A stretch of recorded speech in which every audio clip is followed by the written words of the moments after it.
Shalom semuanya. Ya. Salam damai sejahtera, Tuhan Yesus bagi kita semua. Tuhan Yesus mengasihi Bapa, Mama, saudara semua baik yang ada dalam rumah Tuhan di sini, maupun yang mengikutinya secara online atau mengikuti rekaman ini kapanpun dan dimanapun. Sekali lagi Tuhan Yesus mengasihi kita semua. Saya akan mengawali pemberitaan firman Tuhan ini, khotbah ini dengan pertanyaan.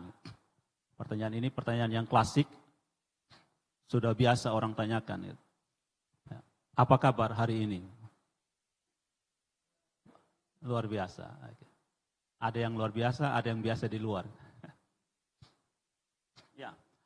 Biasanya orang menjawab pertanyaan ini itu dihubungkan dengan kondisi fisiknya, kondisi tubuhnya. Jadi kalau ada tanya, apa kabar hari ini? Dia bilang, beta lagi flu, gitu. Beta lagi badan kurang enak, gitu ya. Tapi kalau beta tanya lebih dalam lagi, apa kabar jiwa kita? Apakah baik-baik saja? Sekarang ini banyak orang bermasalah dengan kesehatan mental, sehingga di mana-mana orang bicara soal mental health. Atau saya tanya lebih dalam lagi, apa kabar hati kita? Apa kabar roh kita? Gitu. Bagaimana kondisinya? Kalau tubuh sakit, kita ke dokter, minum obat, ke klinik, puskesmas. Tapi kalau jiwa sakit, kita kemana? Kalau roh kita sakit, kita kemana? Banyak orang hidup tidak peduli dengan kondisi jiwa dan rohnya. Yang penting tubuhnya aman-aman saja. Makanya dia bekerja habis-habisan, mengejar materi, mengejar uang, mengejar ketenaran, sampai bahkan adik-adik pemuda remaja yang sekolah, yang kuliah, belajar habis-habisan, mengejar yang terbaik, tapi ketika dia di usia produktif, dia harus bekerja, dia tidak bisa bekerja karena sakit, atau dia bekerja dapat penghasilan yang banyak, yang besar tapi kemudian uangnya habis untuk berobat. Sehingga dia sama sekali tidak menikmati hidup ini. Stres, depresi, tertekan. Kalau saya tanya sekali lagi, apa kabar hari ini? Bagaimana dengan kondisi seluruh hidup kita? Alkitab mengajarkan kepada kita bahwa manusia itu terdiri dari tubuh, jiwa, dan roh. Ini adalah suatu kesatuan. Berbeda dengan pandangan orang Yunani bahwa tubuh dan jiwa itu terpisah. Dalam Kejadian 2 ayat 7, Kejadian 2 ayat 7, firman Tuhan berkata begini, Tuhan Allah membentuk manusia itu dari debu tanah dan mengembuskan nafas hidup. Bahasa Ibraninya nesamah kayim. Tuhan Allah mengembuskan nafas hidup ke dalam hidungnya, hidung manusia itu. Demikianlah manusia itu menjadi makhluk yang hidup. Nefes kaya. Atau bahasa Inggris mengatakan a living soul, a living being. Ketika Allah membentuk manusia dari debu tanah, menjadi seperti mungkin patung atau apa begitu ya, dari debu tanah. Lalu Allah mengembuskan nafasnya masuk ke dalam tubuh dari debu tanah itu, maka tubuh itu hidup. Ini menunjukkan bahwa ada ketergantungan antara tubuh itu dengan nafas. Sehingga semua kita tahu, Alkitab juga sampaikan, bahwa ketika nafas itu diambil kembali, manusia itu mati. Hal yang sederhana kita mau paham begini. Waktu Allah sebelum menjadikan manusia, dia menjadikan materi-materi lebih dulu, lalu dia menjadikan tumbuhan, dan dia berfirman, hendaklah dari dalam tanah keluar tumbuhan. Sehingga Bapak Mama semua, kalau kita cabut akar tanaman itu dari tanah, apa yang terjadi? Mati. Tapi kalau kita tebang saja, akarnya jangan dicabut, dia akan hidup kembali. Karena dia terikat kepada sumbernya, tanah. Demikian juga ikan. Allah ciptakan ikan, diperintahkan di dalam air berkeriapan makhluk hidup, ikan dan segala macam jenis. Sehingga ketika ikan itu diambil dari air, apa yang terjadi? Ikan bakar, ikan goreng, ya, ikan itu mati. Demikian juga manusia, dia terikat kepada sumbernya. Ketika kita terlepas dari sumber itu, selesai. Sama dengan kita pakai laptop, pakai HP, cas, lalu kita jalan terputar, kita lihat 100%. Jalan terputar saja Bapak. Sampai di titik di mana lowbat, tidak ada listrik, kamu selesai. Putus komunikasi.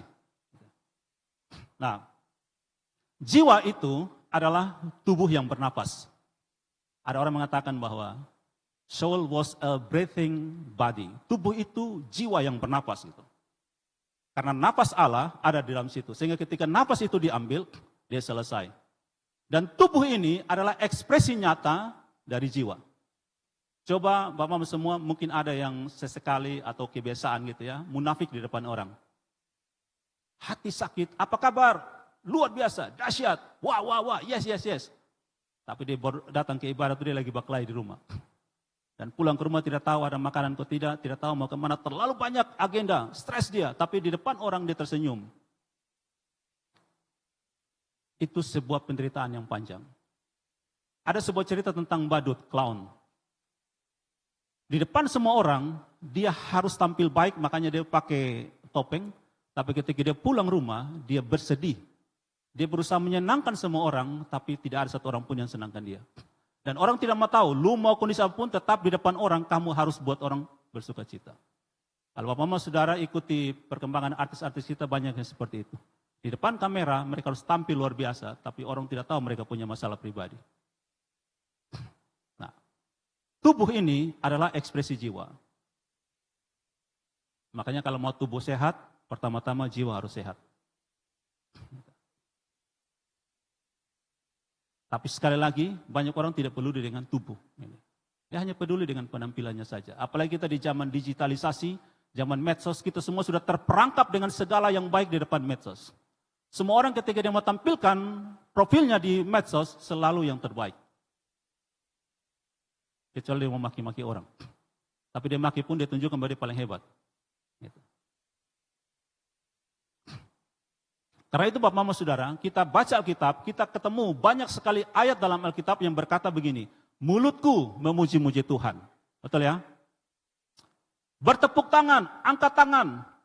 Tubuh ini mengekspresikan jiwa itu untuk memuliakan Tuhan. Dan ada satu ayat yang terkenal dalam Roma 12 ayat 1, dia berkata bahwa persembahkanlah tubuhmu sebagai persembahan yang hidup dan berkenan kepada Allah. Jadi ketika Alkitab mengatakan bahwa persembahkan tubuh itu artinya roh jiwa tubuhmu persembahkan kepada Tuhan. Tapi satu pertanyaan, bagaimana persembahan tubuh ini bisa terjadi? Bagaimana supaya saya bisa mempersembahkan tubuh saya sebagai persembahan yang kudus dan berkenan kepada Allah? Alkitab mengatakan itu adalah ibadahmu yang sejati. Kalau orang bertanya apa itu ibadah yang sejati? Persembahkanlah tubuhmu. Ini bukan bicara soal kita panggang tubuh kita bikin tubuh guling atau badan guling seperti babi guling, bukan. Bagaimana supaya persembahan tubuh itu bisa terjadi? Ayat 2 dari Roma 12 dia berkata begini. Roma 12 ayat 2. Janganlah kamu menjadi serupa dengan dunia ini, tetapi berubahlah oleh pembaharuan budimu supaya sehingga kamu dapat membedakan manakah kehendak Allah, apa yang baik, yang berkenan kepada Allah dan yang sempurna. Kata budi ini sebenarnya membuat kita agak sedikit, kalau kita orang Indonesia, apalagi generasi buku ini budi, ini bawa budi, kita agak bingung, budi itu yang mana? Gitu ya. Budi itu yang mana? Ini diterjemahkan dari bahasa Yunani nous. Nous itu adalah cara berpikir manusia. Kalau dalam bahasa Inggris dia bilang transform your mind, change your mind. Mind, akal budi. Ubah akal budimu. Transformasi cara berpikirmu. Itu pengertiannya. Jadi supaya kamu bisa mempersembahkan tubuhmu kepada Allah sebagai ibadah yang sejati, ubah cara berpikirmu. Caranya seperti itu.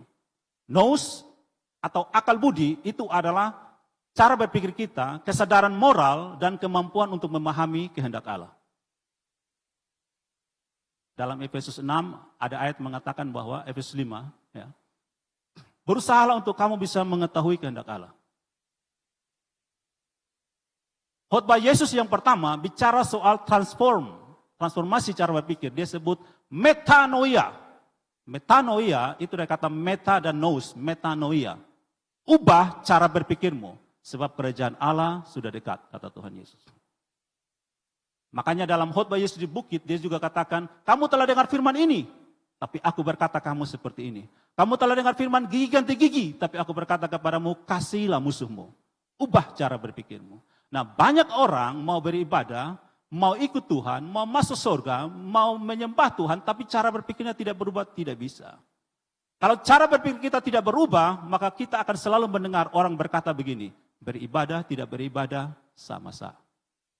Gereja, tidak gereja, sama-sama. Berdoa, tidak berdoa, sama-sama. Tidak ada bedanya. Ketika orang Kristen sakit, dia berdoa, Tuhan sembuhkan saya. Ketika orang bukan Kristen sakit, dia juga berharap sembuh. Lalu bedanya di mana? Saya tidak katakan bahwa kita sakit, kita jangan butuh kesembuhan. Tidak, saya pernah sakit dan saya bergumul dengan itu juga. Tapi bedanya di mana? Bapak saudara, kalau kita sekarang dalam masa-masa, kalau dalam kalender gereja, Minggu Sengsara menuju kepada peristiwa Jumat Agung dan Paskah. Perhatikan baik-baik, kita tahu cerita kepala pasukan yang memimpin penyaliban Yesus, dia pada akhirnya mengatakan begini, sungguh orang ini orang benar. Pertanyaannya, bagaimana bisa dia katakan Yesus orang benar? Sedang dia yang memimpin penyaliban itu. Dia ikuti semua proses bagaimana Yesus disesah, dicambuk, menjalani Via Dolorosa sampai naik ke atas Golgota di kayu salib.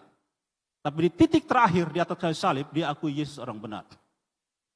Alkitab berkata begini, dengan kepala pasukan melihat cara matinya Yesus, dia berkata, Yesus orang benar.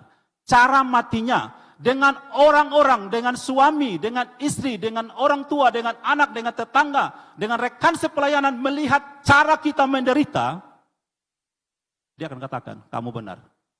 Karena dalam tradisi penyaliban, orang yang menuju penyaliban itu, dia sangat menderita sehingga dia akan maki-maki dirinya. Dia akan menyesal kenapa saya buat ini sehingga saya disalibkan, kenapa saya buat ini. Atau kalau dia merasa diri benar, dia akan marah semua orang yang salib dia. Itu tradisi penyaliban. Seperti kita lah.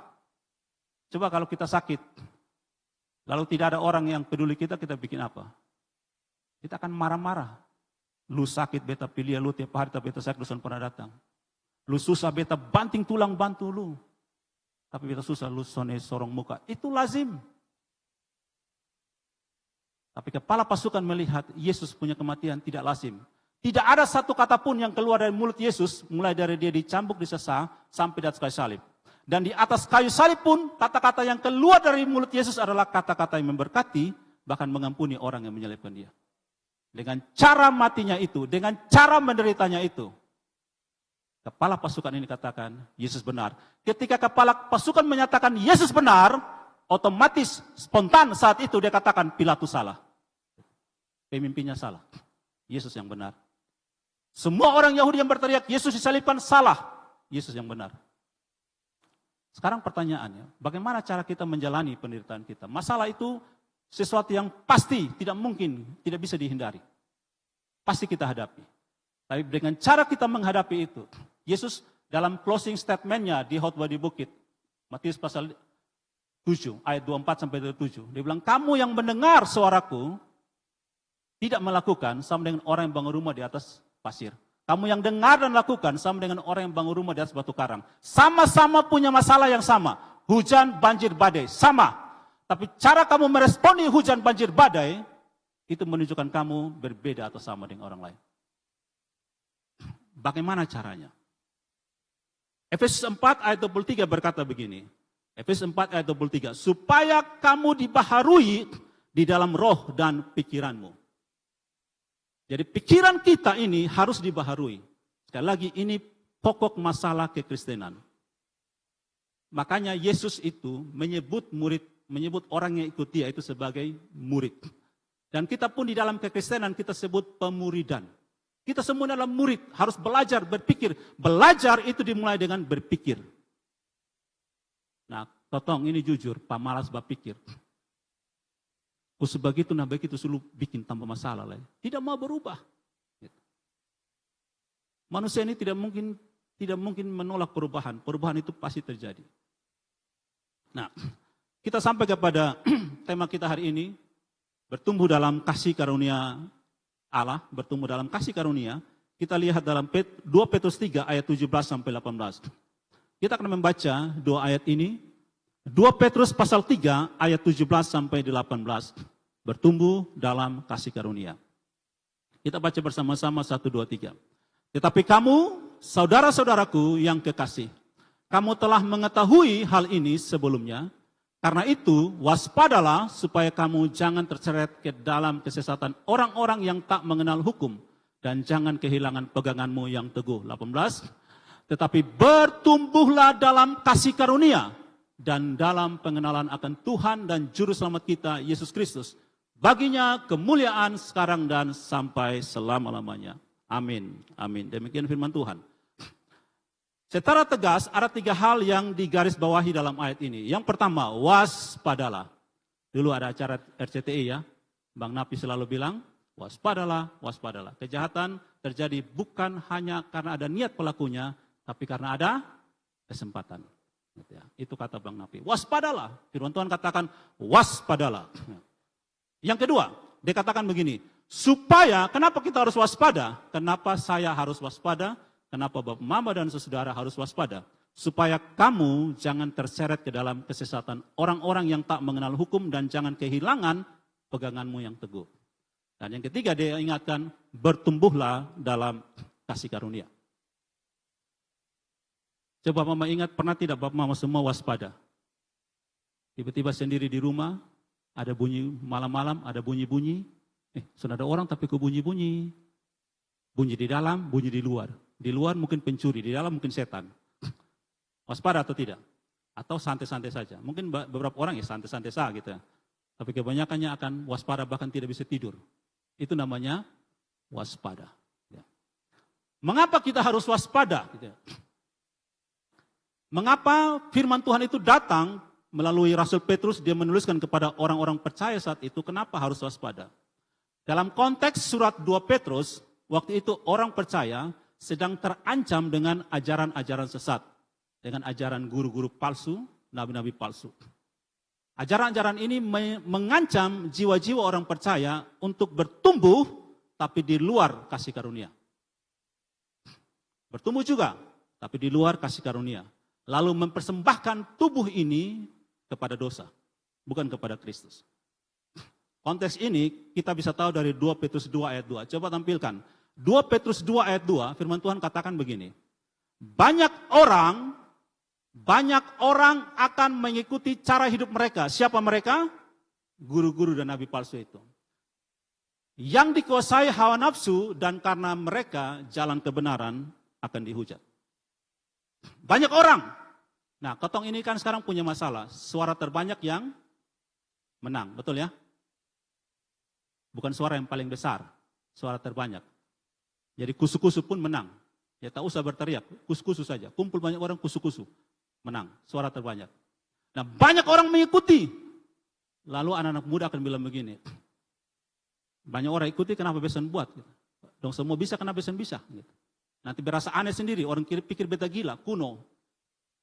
Tidak ikut yang lagi viral. Gitu ya. Banyak orang mengikuti mereka. Tapi kita harus ingat, perkataan Tuhan Yesus. Jalan menuju kehidupan itu jalannya apa? Sempit. Sedikit orang yang ketemu, pertama. Sedikit orang yang ketemu jalan itu, dan sedikit orang yang bisa melaluinya. Jadi ketemu pun belum tentu bisa melewati itu. Sedikit sekali. Dan mari kita perhatikan 1 Korintus 3 ayat 1-3. 1 Korintus 3 ayat 1-3, firman Tuhan berkata begini. Dan aku, saudara-saudara, pada waktu itu, kapan? Pada waktu itu. Tidak dapat berbicara dengan kamu seperti dengan manusia rohani. Tetapi hanya dengan manusia duniawi yang belum dewasa dalam Kristus. Ayat 2. Susulah yang kuberikan kepadamu bukanlah makanan keras. Sebab kamu belum dapat menerimanya dan sekarang pun kamu belum dapat menerimanya. Ayat 3. Karena kamu masih manusia duniawi, sebab jika di antara kamu ada iri hati dan perselisihan, bukankah hal itu menunjukkan bahwa kamu manusia duniawi dan bahwa kamu hidup secara manusiawi? Beta mau tanya, coba jujur. Kita yang melayani di depan, lalu saat-saat kita dikritik, kita masih mau melayani atau tidak? Kita yang orang tua, kita buat salah, lalu kita dikritik. Apa kita mengakui bahwa kita salah? Tidak banyak orang tua yang rela dengan tulus hati minta maaf kepada anak-anaknya ketika orang tua salah. Tidak banyak orang yang lebih usia ketika dia salah kepada orang yang lebih muda mau datang dan minta maaf. itu menunjukkan bahwa kita masih hidup secara duniawi. Orang Korintus, dalam konteks ini Bapak Mama Saudara, orang Korintus itu mereka dipenuhi dengan karunia Allah yang luar biasa kalau kita baca 1 Korintus. Pasal 11, 12, 13, 14. Itu bicara tentang karunia-karunia rohani yang dimiliki orang Korintus.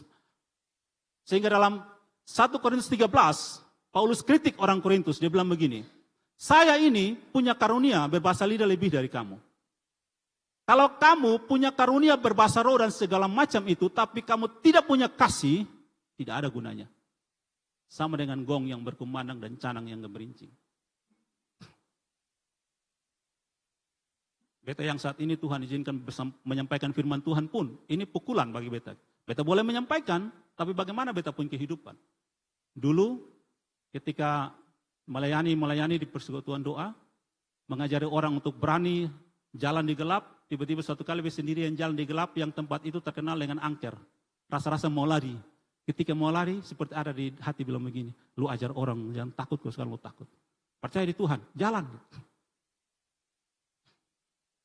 Ada satu pendeta, dia punya ayam kesayangan. Dia kasih makan, lalu dia pergi ke gereja berkhutbah. Pulang gereja, dia tidak cari istri dan anak, cari dia ayam. Cari begini, ayam sonar lagi, disangkar. Dia marah-marah semua orang. Lalu anak datang yang jujur mengaku, tadi Bapak pergi gereja, pergi khutbah, ada satu orang miskin datang di sini dan dia minta makan. Tapi dia hanya ada ayam, dia kasih. Kan Bapak ajar, berbagi gitu kan, berbuat kasih. Lalu dia bilang begini, itu firman untuk jemaat, bukan untuk pendeta. Gitu ya. Ya, apa yang kau beritakan, hidupi. Gitu. Jangan bikin pembenaran-pembenaran. Itu untuk orang, saya tidak. Ayat itu tidak berlaku dalam diri saya. Tidak bisa. Makanya Tuhan Yesus kritik ahli Taurat orang Farisi, dia sampaikan pada murid-murid. Ahli Taurat dan orang Farisi sudah duduk di kursi Musa. Dengar apa yang mereka beritakan, tapi jangan ikuti apa yang mereka lakukan. Karena dong omong, tapi saya lakukan. Apa yang kau beritakan, hidupi itu. Orang di Korintus, mereka masih hidup secara duniawi. Hidup secara duniawi ini bukan orang dunia, bukan. Mereka sudah Kristen. Tapi cara hidupnya itu ikuti aturan-aturan dunia. Pola hidup dunia. Jiwa mereka belum dewasa dalam Tuhan. Dalam Yohanes 3 ayat 3, percakapan Tuhan Yesus dengan Nikodemus. Nikodemus ini kemungkinan besar dia lebih tua dari Yesus. Dan sudah pasti dia adalah pemimpin agama Yahudi. Satu kali malam-malam dia datang kepada Yesus. Kenapa malam-malam? Karena dia takut orang tahu dia datang kepada Yesus. Dia masih punya rasa malu. Nanti orang bilang beta apa? Dia sembunyi-sembunyi malam hari datang ketemu dengan Yesus. Lalu dia akui, Yesus engkau guru yang datang dari Tuhan. Tapi Yesus punya respon begini. Kalau kamu tidak dilahirkan kembali, kamu tidak akan lihat kerajaan Allah. Nah, setelah seseorang dilahirkan kembali, rohnya dibaharui, jiwanya harus diajar dan dididik. Supaya dia bisa bertumbuh. Jiwa ini tidak otomatis menjadi dewasa ketika seseorang lahir baru, dibaptis, bertobat. Tidak otomatis. Dia harus bertumbuh setiap hari, diperbaharui. Di dalam jiwa itu ada pikiran, perasaan, kehendak. Pikiran, perasaan, kehendak kita ini sudah dinodai oleh dosa. Puluhan tahun kita sudah hidup dengan pikiran-pikiran duniawi, pikiran-pikiran manusiawi. Semua yang bertentangan dengan firman Allah itu tersimpan dalam jiwa kita. Sehingga setelah kita lahir baru, namanya lahir baru berarti masih bayi rohani. Maka jiwanya itu harus dididik, diajar, dengar firman Tuhan supaya bisa bertumbuh. Nah ini masalahnya. Ada orang bilang begini, ada kegiatan di gereja, tapi sebelum kau buat kegiatan, kau berdoa dulu. Lalu dia bilang, lu pi berdoa sah, lu pi ibadah sah, lu pi pergumulan sah. Nanti kerja baru kasih tahu beta. Beta datang. Lu mau suruh beta angka apa sah? Tapi jangan suruh beta berdoa. Jangan suruh beta baca Alkitab. Dan bega matar. Tapi kalau marah-marah orang jago, satu kampung dengar dia. Dia jadi MC, ratusan ribuan orang dengar dia. Itu jadi MC. Tapi coba pimpin doa makan, dia gak matar. Lu doa makan sah, nanti beta antar piring jubai. Gitu. Rohnya dibaharui, tapi jiwanya kerdil. Pernah tidak lihat orang yang rasa diri jago, tapi ketika ketemu di gelap dia bangun lari. Karena jiwanya kerdil, tubuhnya saja yang besar. Tapi jiwanya kerdil. Nah, ini masalah kita Bapak dan Saudara. Kalau jujur kita mengakui begini, totong semua ini Dari dulunya kita tidak suka diajar, tidak suka dikritik, tidak mau mendengar. Orang harus dengar beta. Semua orang harus dengar kita. Itu kita punya masalah. Sehingga secara umur kita jadi tua, tapi jiwa kita tidak dewasa. Pengetahuan kita terbatas. Sekali lagi, kenapa ketong harus dididik dan diajar? Karena jiwa kita ini sudah dipenuhi dengan sampah-sampah dunia.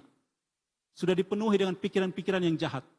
Makanya Paulus menuliskan kepada orang-orang Kristen di Roma, supaya kamu bisa mengerti kehendak Allah, supaya kamu bisa mempersembahkan tubuhmu menjadi persembahan yang kudus dan berkenan kepada Allah, pikiranmu harus dibaharui. Kamu harus dengar firman Tuhan.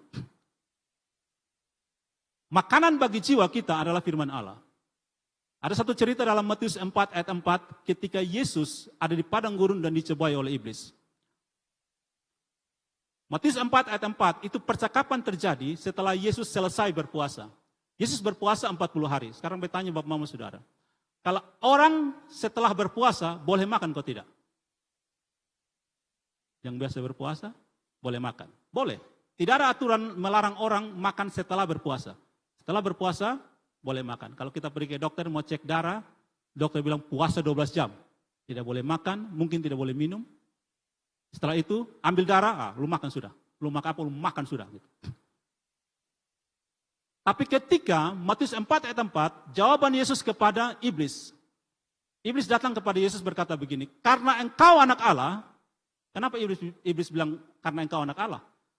Karena sebelum Matius 4, ada Matius 3 di mana Yesus dibaptis. Ketika dia keluar dari air, Allah Bapa di surga berkata, engkau anakku yang kukasihi.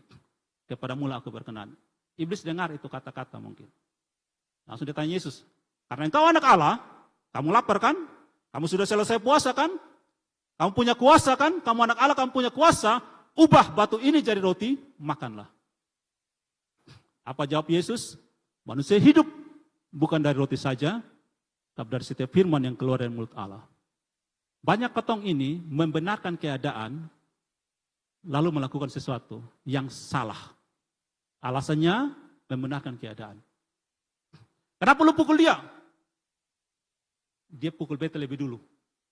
Ya kan? Membenarkan keadaan. Kan benar kan? Lu pukul beta, pukul lu jual, beli. Yesus bilang, gigi ganti gigi. Lu rubuh orang gigi, lu gigi akan dirubuhkan. Kulit ganti kulit. Bahkan Yesus bilang, kamu telah dengar firman. Ada dasarnya. Dan tidak ada larangan orang makan setelah puasa. Tidak ada. Tapi Yesus memilih yang pertama, satu, tidak mau dengar perkataan iblis. Yang kedua, dia membuktikan manusia hidup bukan dari roti saja. Perusahaan punya uang kan? Sekarang lu punya jabatan. Ada uang. Bagaimana kalau korupsi sedikit-sedikit? Boleh kan? Tidak ada yang tahu. Lu kan punya kuasa. Kemarin beta pulang dari Ekateta, sehingga makan di warung. Habis makan beta mau bayar. Pemilik warung beta bilang, tolong kasih nota. Pertanyaan dia yang pertama, ketika beta minta nota, perkataan dia yang pertama begini, nota kosong kok ada tulisan. Tidak ada yang tahu, cuma beta yang dia. Boleh kan, beta minta nota kosong, beta tulis, yang penting notanya dicap. Selesai kan? Tidak ada yang tahu. Tapi beta bilang, tulis saja apa yang tadi, jumlah berapa beta makan. Kita sering membenarkan keadaan, lalu memuaskan jiwa kita. Sampah makin banyak dalam jiwa ini. Sehingga walaupun kita melayani, kita rajin bergereja, beribadah, berdoa, kita bawa 1000 orang bertobat dalam Kristus pun, jiwa kita penuh sampah. Akhirnya kita stres, depresi, tertekan. Kamu perhatikan, Yudas Iskariot itu pernah diutus Yesus untuk beritakan Injil. Dan respon mereka adalah iblis takluk, orang sakit sembuh. Tapi terakhir ketika Yesus kasih dia pilihan, di malam setelah perjamuan malam yang terakhir, Yesus kasih pilihan pada Yudas, lakukan apa yang kau mau lakukan sekarang ini. Yesus mungkin mau bilang begini, kalau terjemahan bebasnya, lu mau khianati beta, silakan khianati, lu tidak mau khianati beta pun, silakan lakukan. Tapi apa pilihan Yudas? Berkhianat pada Yesus. Dia membenarkan keadaan, mungkin saat itu dia butuh uang dan sebagainya, bisa jadi. Jadi di saat-saat kita mengambil pilihan keputusan, kalau hidup kita tidak dipenuhi dengan firman Tuhan, pilihan kita pasti meleset. Manusia hidup bukan dari roti saja, tapi dari setiap firman yang keluar dari mulut Allah. Ibrani 4 ayat 12. Ibrani 4 ayat 12 berkata begini, sebab firman Allah hidup dan kuat. Dia hidup, kuat, dan lebih tajam dari pedang bermata dua manapun. Ia menusuk amat dalam sampai memisahkan jiwa dan roh, sendi-sendi dan sumsum. Ia sanggup membedakan pertimbangan dan pikiran hati kita. Kalau mau tahu apa beda suara hati, suara jiwa, suara setan, jangan nonton sinetron terlalu banyak. Nonton boleh tapi jangan terlalu banyak. Ikut di medsos yang lagi viral-viral itu ikut, tapi jangan tenggelam di situ. Firman Tuhanlah yang bisa menolong kita membedakan pikiran dan hati manusia. Pertimbangan-pertimbangan yang penting. Ayat 13. Dan tidak ada suatu makhluk pun yang tersembunyi di hadapannya, sebab segala sesuatu telanjang dan terbuka di depan mata Dia, yang kepadanya kita harus memberikan pertanggung jawab. Setiap kita harus bertanggung jawab kepada Tuhan. Apa yang telah kau lakukan dalam hidupmu sepanjang ini? Apa yang kau dengar, apa yang kau lakukan? Nah, hidup dalam firman Allah menolong orang percaya bertumbuh dalam kasih karunia. Apa itu kasih karunia? Beberapa minggu yang lalu saya sampaikan di sini bahwa kasih karunia itu adalah yang memberi tidak punya kewajiban untuk memberi. Jadi jangan paksa dia.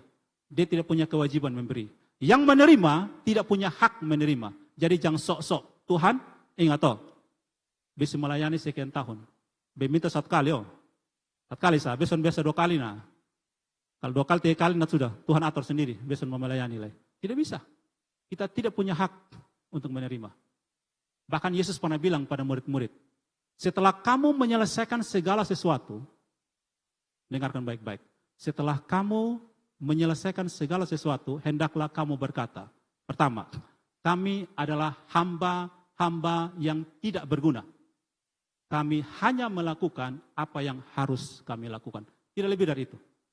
Jadi jangan sok-sok berhitung dengan Tuhan. Jangan lakukan transaksi dengan Tuhan. Dia mau kasih, bersyukur. Dia tidak kasih, bersyukur. Selesai. Tidak ada koma, titik di situ. Belajar bersyukur dengan apa yang ada. Bapak perhatikan baik-baik. Cerita di Taman Eden, beta sangat yakin buah pohon pengetahuan yang baik dan jahat, karena dia ada di tengah-tengah Taman Eden, ada Nona Hawa pasti sering lewat dan sering lihat itu buah. Setuju kan?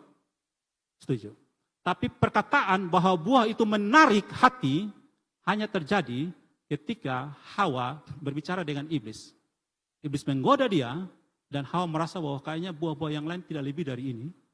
Maka dia katakan bahwa buah itu menarik hatinya Hawa. Kalau orang tidak hidup bersyukur, maka segala yang duniawi itu akan menarik hati bagi dia.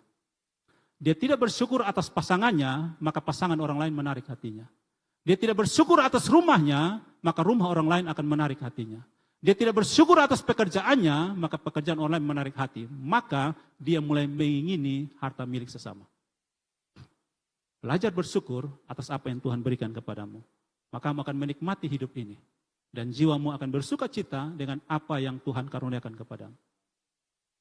Kehidupan itu mulai makin sulit kalau kita membanding-bandingkan diri kita dengan orang lain. Makanya tahun lalu atau 2 tahun lalu lagu yang terkenal, Ojo dibanding-bandingkan. Jangan dibanding-bandingkan. Bersyukur apa yang Tuhan berikan. Roma 11 ayat 6 berkata begini. Roma 11 ayat 6. Tetapi jika hal itu terjadi karena kasih karunia, maka bukan lagi karena perbuatan. Sebab jika tidak demikian, maka kasih karunia itu bukan lagi kasih karunia. Namanya kasih karunia, tidak ada unsur perbuatan manusia di situ. Efesus 2 ayat 8-9 jelas katakan bahwa keselamatan yang kita terima itu karena kasih karunia Allah, bukan karena usaha kita. Kasih karunia kita terima dari Tuhan apa adanya. Dan itu yang kita syukuri. Kita bisa melayani, kita bisa main musik bukan karena kita jago main musik. Kita bisa memberitakan firman Tuhan bukan karena kita pandai berkata-kata. Kita bisa bekerja di gereja, bekerja di kantor, bekerja di rumah, bekerja apapun. Bukan karena perbuatan kita, kehebatan kita. Tapi semua karena kasih karunia Allah. Yang harus kita syukuri. Nah, beta ajak ketemu untuk lebih dalam di bagian ini. Beta mau sampaikan kepada Bapak Saudara seperti ini. Kalau beta tanya, menurut Bapak Saudara, apa ruang yang paling berbahaya di dunia ini? Ada yang pernah tahu kok? Ruang apa yang paling berbahaya di dunia ini? Mungkin kalau bawahan bilang ruang kepala kantor Bapak. Kalau dia panggil Kotonggamata. Ya.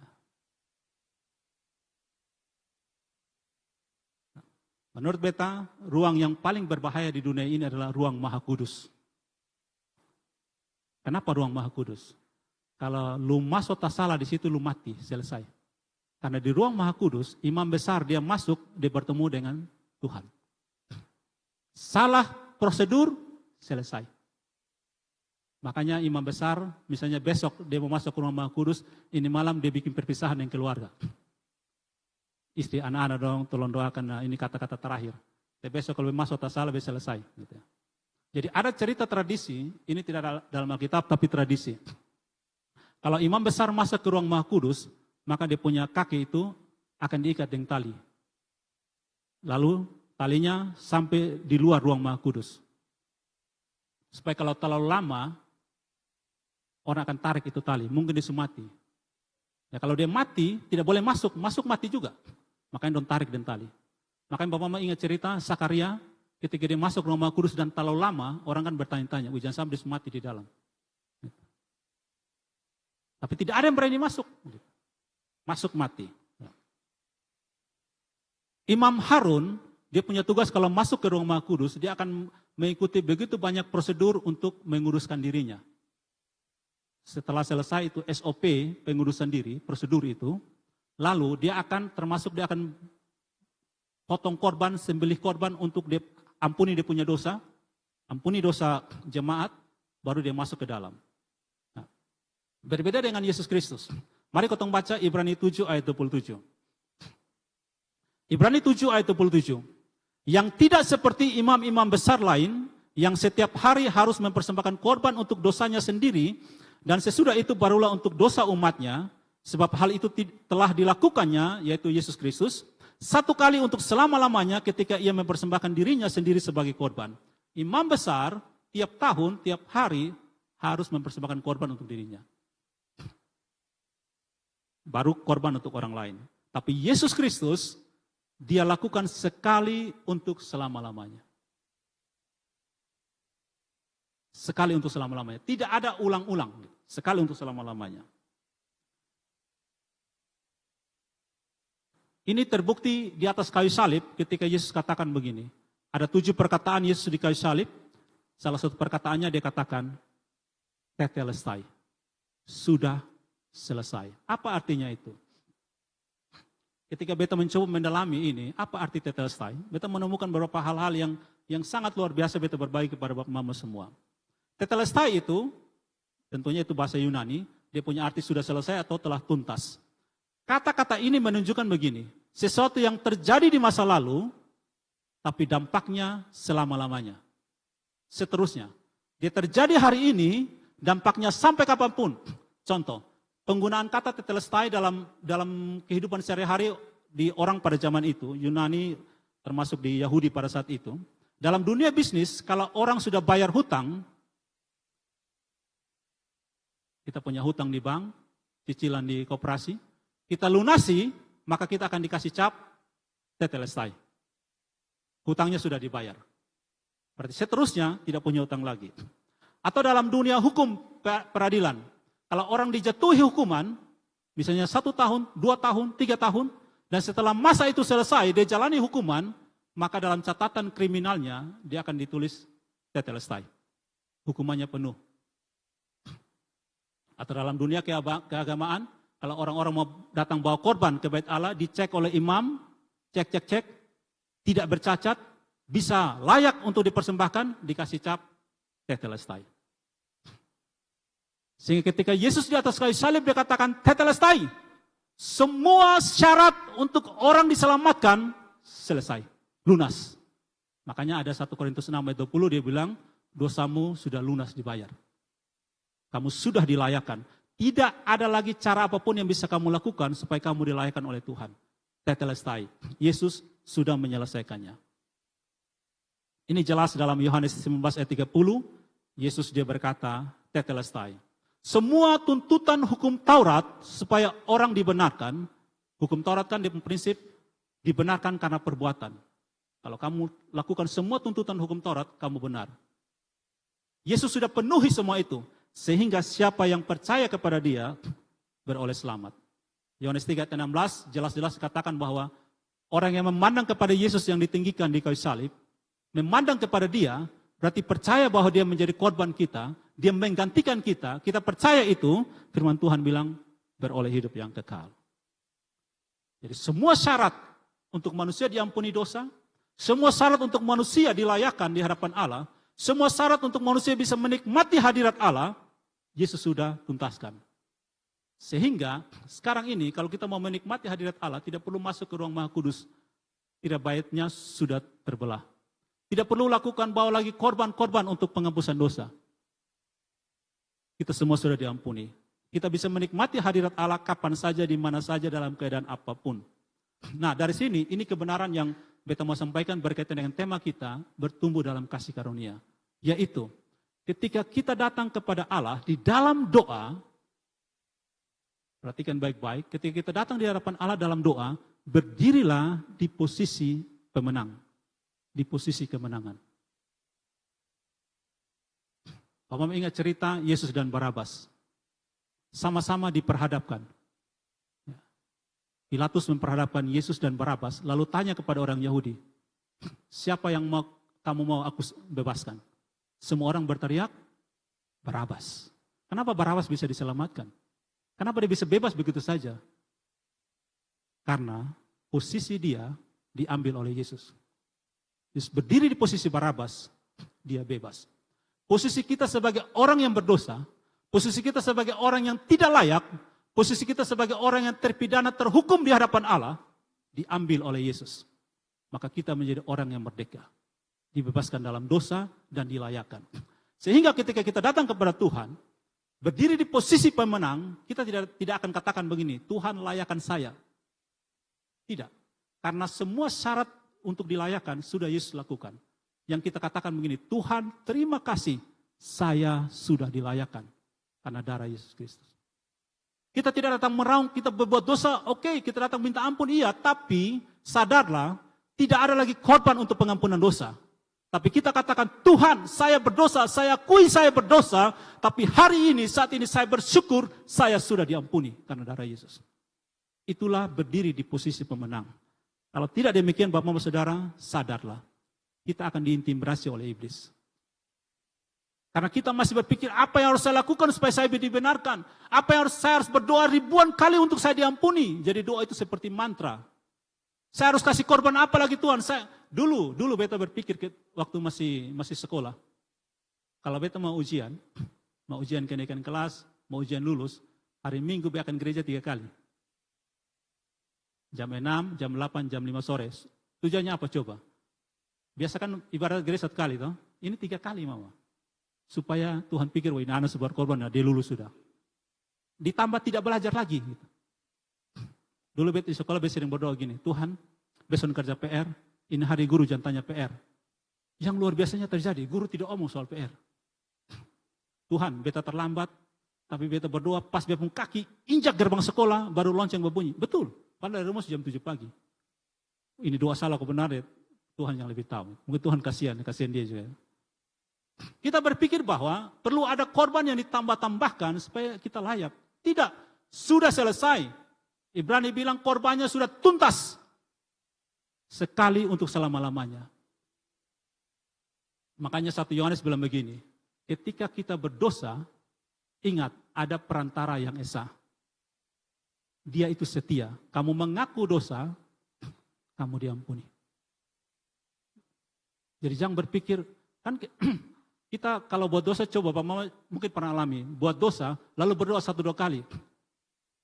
Amin, tapi kirasa Ibu masih bersalah. Masuk lagi, berdoa lagi. Berpikir bahwa berdoa berkali-kali baru Tuhan ampuni. Tidak ada lagi korban untuk menghapus dosa. Sudah tuntas, tetelestai. Yang harus kita imani, pengorbanan Yesus sempurna bagi saya. Saya berdosa Tuhan, saya akui saya berdosa. Tapi darah Yesus sudah layakkan saya berterima kasih.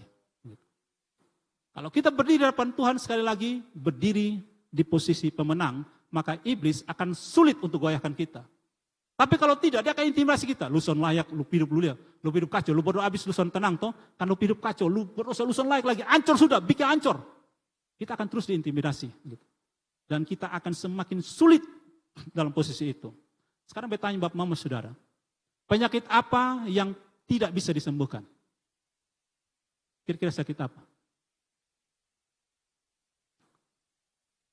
Penyakit yang paling tidak bisa disembuhkan adalah penyakit dari orang yang sakit tapi tidak sadar kalau dia sakit. Betul ya? Dia sakit, orang lihat dia sakit tapi dia bilang dia tidak sakit, maka dia tidak akan pergi ke dokter, dia tidak akan berobat, dia tidak akan jaga diri. Karena dia rasa dia tidak sakit. Itu penyakit yang paling tidak bisa disembuhkan.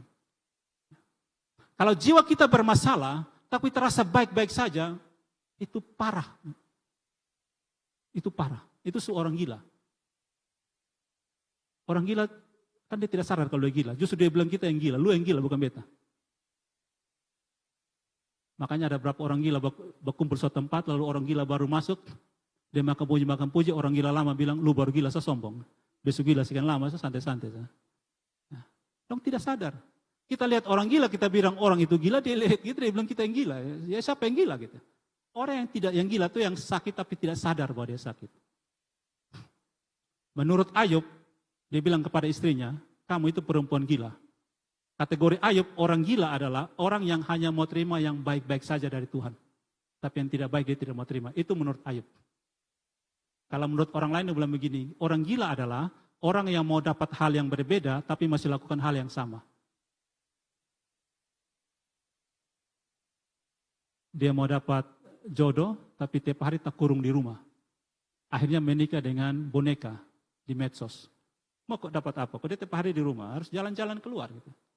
Tapi jangan senyum-senyum dengan semua orang, nanti bilang itu orang gila gitu. Nah, 1 Korintus 2 ayat 14 berkata begini.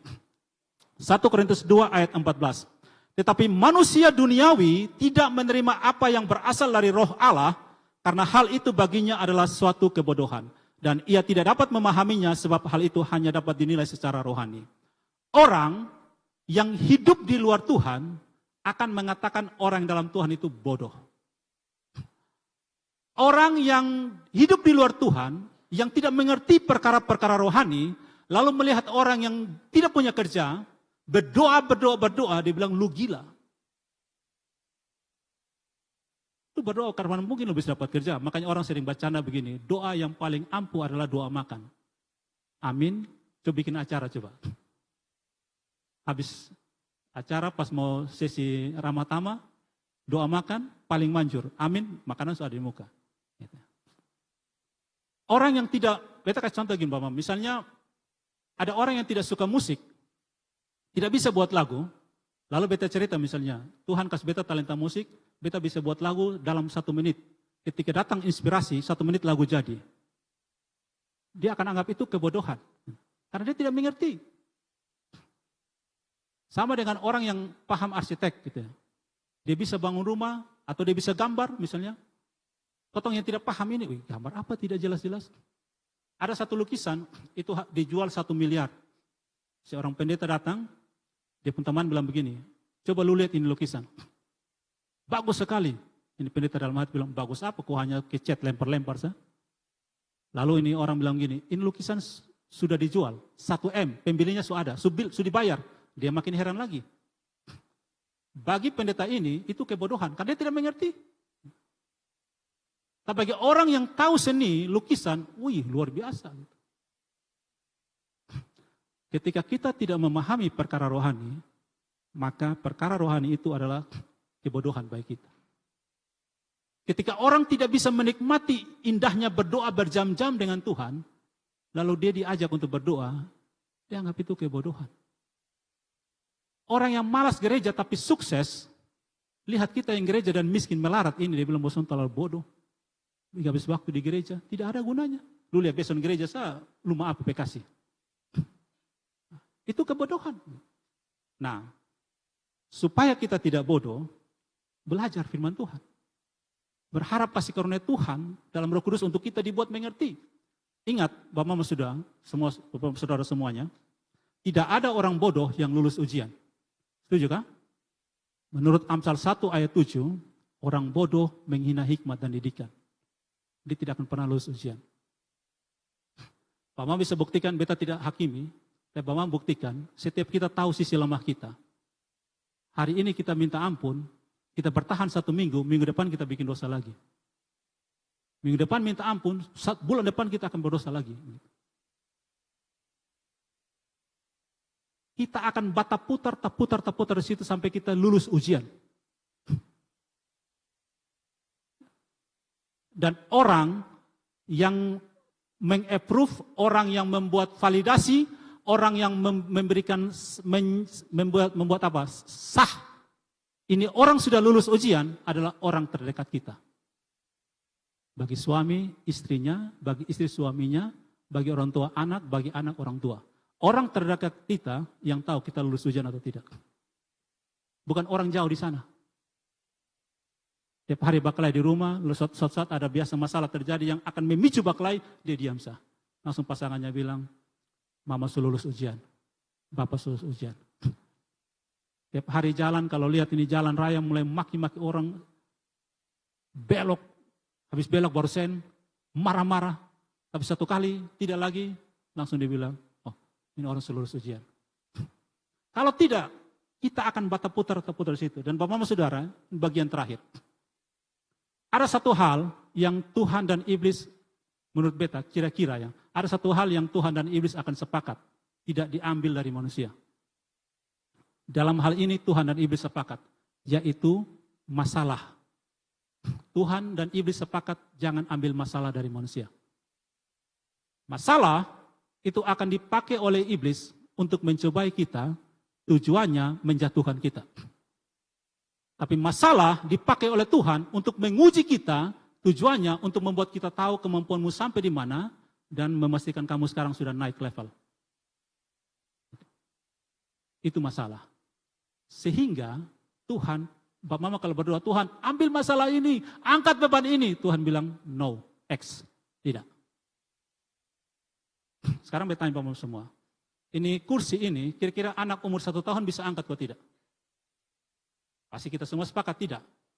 Tapi kalau itu anak sejak umur 1 tahun dikasih makan, minum, tenaga makin baik, sehat, kuat, umur 10 tahun bisa angkat ini kursi kok tidak? Bisa. Kenapa? Bukan beban kursi yang bertambah, tapi kekuatan anak itu yang bertambah. Sehingga ketika Tuhan izinkan kita masuk ke dalam masalah, iblis gunakan momen itu untuk menjatuhkan kita melalui pencobaan. Tapi Tuhan membuat itu menjadi ujian untuk kita makin kuat, maka yang terjadi bukan keadaan yang berubah, tapi cara berpikir kita yang berubah. Cara berpikir kita berubah, kekuatan kita bertambah, maka masalah tidak perlu diangkat, kita akan singkirkan dia sendiri. Jadi kalau mau dewasa, jangan lari dari masalah. Kita semua buktikan dalam pengalaman hidup masing-masing, orang yang suka lari dari masalah tidak pernah dewasa.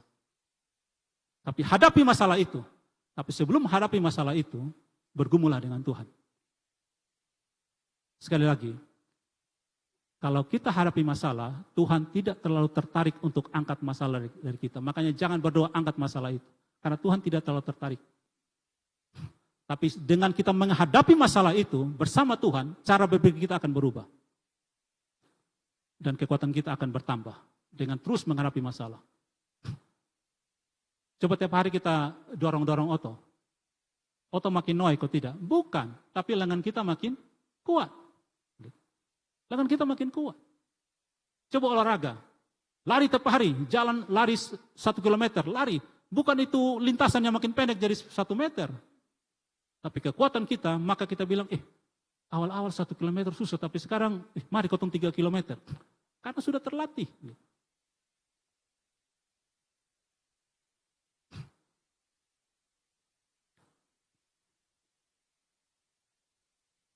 Silakan para pemusik dan pemuji ke depan. Kita akhiri dengan satu kisah nyata. Lagu Hidup Ini adalah kesempatan. Ketika kita coba cari tahu tentang lagu ini, kita dapatkan bahwa lagu ini itu ditulis oleh pendeta Wilhelmus Latumahina. Mungkin ada pernah dengar. Dia pendeta GBI. Ini kisah nyata. Kenapa sampai dia bisa tulis lagu ini? Di dalam ceritanya disampaikan begini. Pendeta ini punya anak sulung. Anak yang sejak kecil dididik hidup takut akan Tuhan dan melayani Tuhan. Tekun melayani Tuhan. Dan dia melayani di gereja dalam tim musik. Semua orang itu lebih dewasa dari dia, lebih tua dari dia. Dia anak yang paling muda, usia paling muda. Tapi satu waktu ketika dia baru tamat SMA, lulus SMA, dia mengalami kecelakaan lalu lintas dan meninggal. Dan pendeta ini pastilah ya terpukul dengan peristiwa itu. Dan dia berusaha untuk mencari tahu apa makna di balik semua itu. Dia merenung-renungkan dengan sungguh-sungguh apa arti dari semua ini. Dan dia mendapatkan pengertian-pengertian yang mendalam dalam 4 hal. Yang pertama, dia simpulkan bahwa tidak selamanya kita muda. Yang pertama. Yang kedua, tidak selamanya kita kuat. Yang ketiga, tidak selamanya kita jaya. Dan yang keempat, tidak selamanya kita hidup. Karena itu dikatakan, hidup ini adalah kesempatan untuk melayani Tuhan. Melalui pergumulan dan masalah hidup kita, pertama semua sebagai bagian akhir. Pakailah penderitaan itu menjadi kesaksian bagi orang dan kemuliaan bagi Tuhan. Bahwa dalam menghadapi penderitaan, sakit penyakit, masalah ekonomi, masalah rumah tangga, masalah apapun, saya berbeda dengan orang lain. Bukan karena saya hebat, tapi karena kasih karunia Allah sudah ada dalam diri saya. Karena saya berdiri di posisi pemenang. Namanya Kristen adalah pengikut Kristus. Artinya di mana Kristus ada, kita ada di situ. Itu pengikut Kristus. Jadi kita katakan, kita aminkan Yesus pemenang, dia menang atas maut, dia mati, bangkit dan hidup kekal, dia akan kembali, saya berdiri di posisi itu sebagai pemenang. Sehingga ketika saya berdosa, saya tidak akan melakukan ritual-ritual untuk pengampunan dosa. Karena pengorbanannya sempurna. Saya akui dosa saya, dan saya bersyukur Tuhan terima kasih engkau sudah ampuni saya. Ketika saya merasa tidak layak, karena kelemahan-kelemahan saya tidak akan lakukan apapun supaya saya layak. Tapi saya akui Tuhan, saya punya kelemahan, tapi saya bersyukur saya sudah dilayakkan. Penjahat yang di samping kanan Yesus, yang Yesus bilang hari ini engkau bersama aku di Firdaus, tidak ada ritual yang dia lakukan. Dia cuma berkata kepada Yesus, ingat akan aku ketika engkau masuk ke dalam kerajaan. Hanya itu. Nah, Yesus bilang, hari ini kau bersama-sama dengan aku di Firdaus. Kita bersyukur. Dan di situ kita akui semua karena kasih karunia. Dan di dalam kasih karunia itu saya mau bertumbuh. Di dalam kasih karunia itu saya mau pikiran saya diubahkan. Melalui setiap masalah yang saya hadapi, saya mau bertumbuh dalam pikiran yang benar di hadapan Tuhan. Dan saya mau syukuri, saya mau bertahan. Karena melalui masalah itu, saya menjadi dewasa dalam Tuhan. Sekali lagi, Tuhan tidak terlalu tertarik untuk ubah keadaan kita. Tuhan tidak terlalu tertarik untuk angkat masalah kita. Tuhan tidak terlalu tertarik untuk akan angkat beban kita. Karena Tuhan bilang, kamu sanggup menyelesaikan masalahmu. Ketika pikiranmu didewasakan, ketika kekuatanmu bertambah, kamu sendiri sanggup menyelesaikan masalahmu. Tuhan berkati kita semua. Mari kita bangkit berdiri, kita katakan kepada Tuhan, hidup ini adalah kesempatan.